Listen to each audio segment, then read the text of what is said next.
Welcome to Africa channel. Don't forget to like the video and subscribe to help us.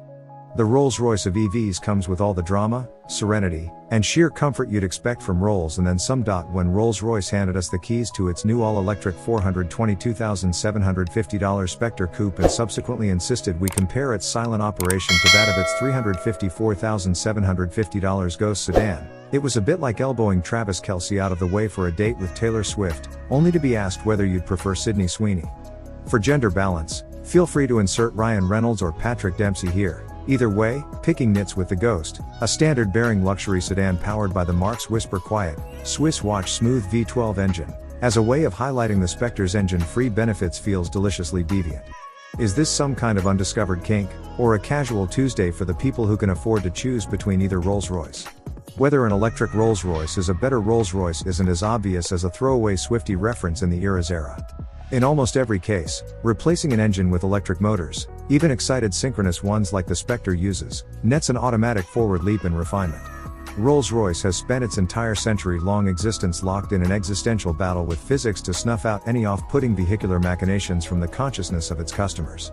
If you were to drive any other mere mortal car back-to-back with an internal combustion roller like the Ghost, you'd think it was among the most extraordinarily quiet, refined, and isolated vehicles money can buy, the others being, well, other Rolls-Royces.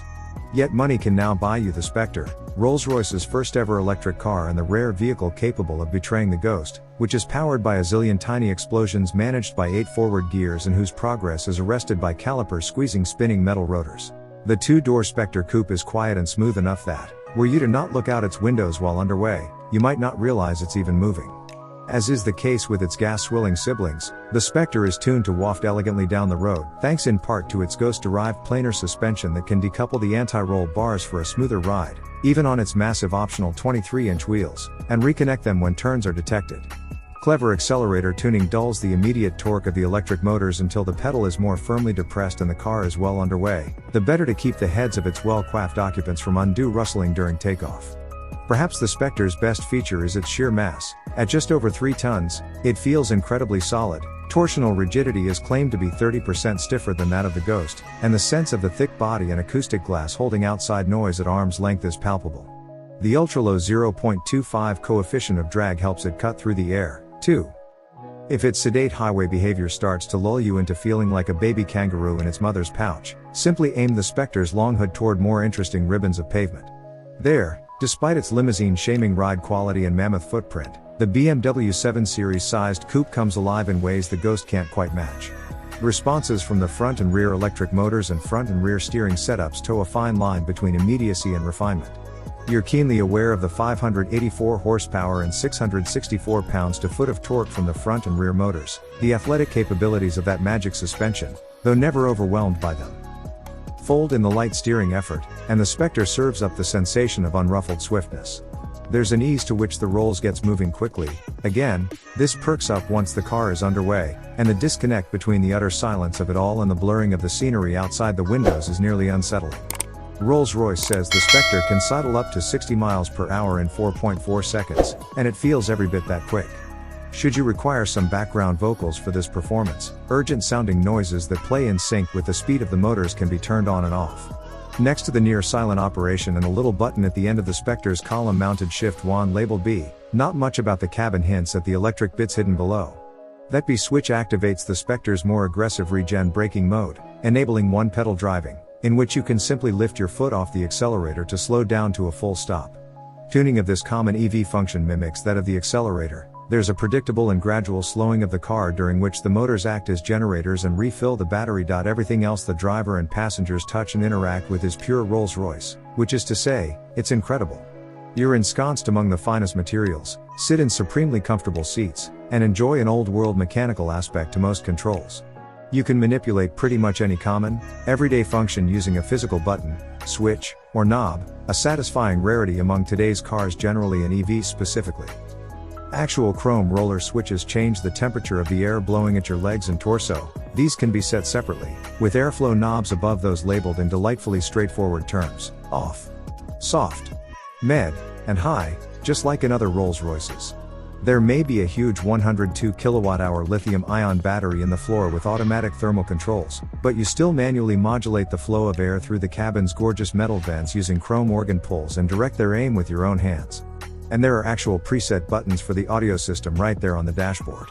Having such direct command over these features is itself a luxury, as it spares owners a trip into the fussier on-screen interface that borrows BMW's latest iDrive OS, including its rows upon rows of tiny app icons. Happily, jabbing the seat massager button calls up a more detailed series of adjustments on-screen, ditto the shortcuts to navigation, media, and phone menus surrounding the center console's control knob. So approachable and familiar, at least to anyone who's been inside other Rolls-Royces, is the Spectre's cabin. If you never told your passengers the car was electric, they might not ask or even notice. We find this normalcy at once refreshing. The Spectre isn't showy about its newfangled powertrain, and entirely on-brand for Rolls. During our drive in Las Vegas and out to Valley of Fire State Park, smartphones peeked out of adjacent car windows and from sidewalks and trained on our Spectre's thick flanks. It's possible a few of those wielding the phones knew what the Spectre was, but more likely they were just excited to spot a new Rolls-Royce in person. Such is the brand's appeal that its first ever EV would be noticed not for its electrification, but plainly for its moneyed and stately execution. After all, it's not like you can typically hear a regular Rolls-Royce's engine, either. It might be tough to find anything untoward about the Spectre and relay it to you here, but there is a catch, and it's not that you're too poor to buy one of these cars. That's self-evident. No, it's time for the range anxiety discussion. It's not purely academic, either. Rolls-Royce customers actually drive their cars, even though, per the company, their garages hold on average 7 different vehicles. This makes sense. The Ferrari's too gauche, too low for Whole Foods runs, and who wants to pile on the miles in a stiff, snorting Lamborghini? An elegant sachet around town is just what a Rolls is good for. But Rolls-Royce customers don't just drive their cars often, but they drive them far distances, too. The Spectre can, according to the EPA's estimates, travel between 264 and 291 miles per charge, depending on which wheels are optioned.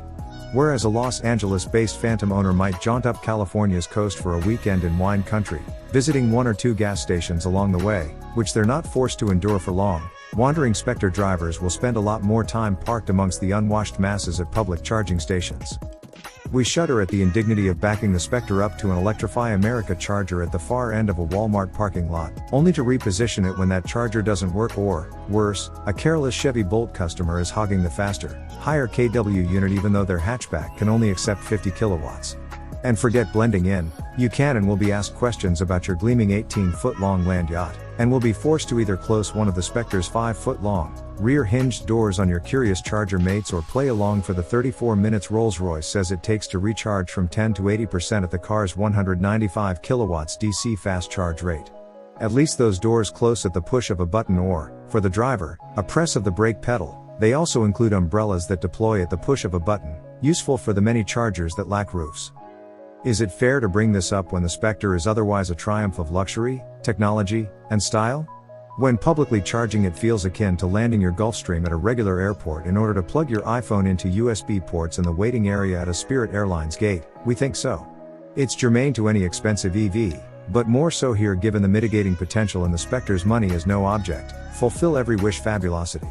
Lucid's Air Sedan, a money as an object car, costs less than half as much and goes nearly twice as far. So, while the Spectre is unquestionably and impressively a better Rolls-Royce because it's electric, it isn't necessarily a better EV because it's a Rolls-Royce. We have come to the end of the video. Don't forget to like the video and subscribe to our channel to help us.